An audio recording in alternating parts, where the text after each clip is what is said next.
Hello friends, ओमलैब्स biology की इस नई वीडियो में आप सभी का स्वागत है। तो आज हम एक इंसेक्ट के बारे में डिस्कस करेंगे। ये इंसेक्ट हमें ओकेजनली हमारे हाउस होल्ड्स में देखने को मिल जाता है एंड कई बार ये एक बहुत ज्यादा कह सकते हैं एक डर्टी इंसेक्ट है और इससे हम कई बार फ्राइटन भी हो जाते हैं। So the insect I am talking about is a cockroach. तो कॉकरोच का हम लोग लाइव स्पेसिमेन बहुत डिटेल में डिस्कस कर चुके हैं, लेकिन समटाइम्स व्हाट हैपेंस इज जब हमें किसी ऑर्गेनिज्म की मॉर्फोलॉजी को डिटेल में समझना होता है तो हम कई बार लाइव स्पेसिमेन में उसे मिस कर देते हैं। तो इसीलिए we are given with some 3D models जो कि हमें मॉर्फोलॉजी को बहुत अच्छे से एक्सप्लेन करते हैं। तो ऐसे ही आज हम कॉकरोच की मॉर्फोलॉजी एक 3D मॉडल की मदद से देखेंगे जो कि है ओमलैब्स का एक्सटर्नल कॉकरोच 3D मॉडल, जिसमें हमें सारे मॉर्फोलॉजिकल कैरेक्टरिस्टिक्स जो कि इंपॉर्टेंट हैं वो इस पर विजिबल हो रहे हैं। तो अब हम स्टार्ट करते हैं इसके एसेंशियल पार्ट्स को डिस्कस करके। तो जो आप सबसे पहले यहाँ पर देख रहे हैं at number 1, these are the antennae. Now अब एंटीना हर इंसेक्ट में पाया जाता है, हर आर्थ्रोपोड में पाया जाता है, because cockroach lies in the phylum arthropod. तो आर्थ्रोपोड में antenna will generally be present and antenna जो है वो डिटेक्शन के लिए और जो एयर है या विंड है उसकी डायरेक्शन को सेंस करने के लिए यूज किए जाते हैं इंसेक्ट्स द्वारा। तो here we have number 1 which is the antenna. अब हम नंबर 2 पर चलते हैं। These are the compound eyes. तो कंपाउंड आइज क्यों होती हैं इंसेक्ट्स में?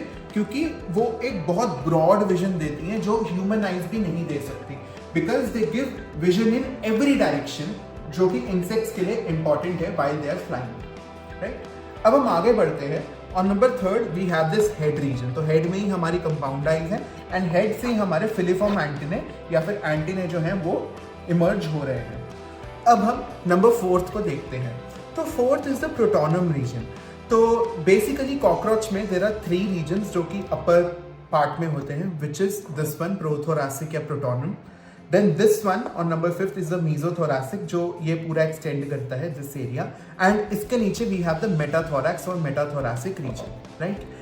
Then we have the segmented body of the cockroach. Cockroach की बॉडी जो है वो सेगमेंटेड होती है और आप रेड कलर के सेगमेंट्स यहाँ पर बहुत क्लियरली देख सकते हैं, राइट। अब हम आगे बढ़ते हैं और number 7 these are the wings. तो विंग्स बहुत क्लियरली विजिबल है एंड विंग्स का फंक्शन हम लोग जानते हैं। Wings is for facilitating the flying movement, right. तो अगर इंसेक्ट को कभी इधर से उधर फ्लाई करना है so it uses its wings, right. Then on number 8 तो हमारे पास ये 3 पेयर ऑफ लेग्स हैं कॉकरोच की। तो हम इनको एक एक बार डिस्कस कर लेते हैं। तो क्योंकि ये वाली जो लेग का पेयर है ये प्रोथोरासिक रीजन से इमर्ज हो रहा है, that's why they are called prothoracic legs on number 8। अब हम आगे बढ़ते हैं। जो हम नेक्स्ट पेयर देख रहे हैं, it is emerging from the mesothoracic region, that's why this is known as mesothoracic leg, right. And these are also known as the hind legs और मेटाथोरासिक लेग्स, क्योंकि ये मेटाथोरासिक रीजन से इमर्ज हो रही हैं। सो प्रोथोरासिक लेग्स यानी जो फ्रंट की लेग्स हैं इनको हम फ्रंट लेग्स भी कहते हैं। मीजोथोरासिक लेग्स यानी कि जो मिडिल में है, एंड मेटाथोरासिक जो हाइंड लेग्स हैं, राइट। तो ये 3 पेयर ऑफ लेग्स जो हैं कॉकरोच में पाए जाते हैं और ये बहुत क्लियरली यहाँ पर विजिबल है। अब हम 11th पार्ट को डिस्कस करते हैं। This is the abdomen reason.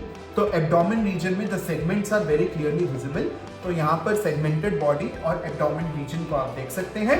Now number 12 we have the anal cerci, जो कि एनस पार्ट है जो कॉकरोच का, वो यहाँ पर रिप्रेजेंट करता है।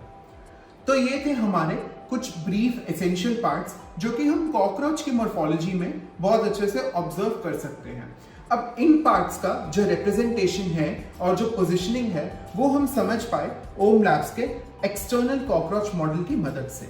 इस एक्सटर्नल कॉकरोच मॉडल के रिगार्डिंग आपकी कोई भी क्वेरी हो, आप दी गई मेल आईडी पर हमें संपर्क कर सकते हैं। ऐसे ही और इंफॉर्मेटिव वीडियोस के लिए हमारे चैनल ओमलैब्स बायोलॉजी को लाइक, शेयर एंड सब्सक्राइब जरूर कीजिएगा। Thank you so much.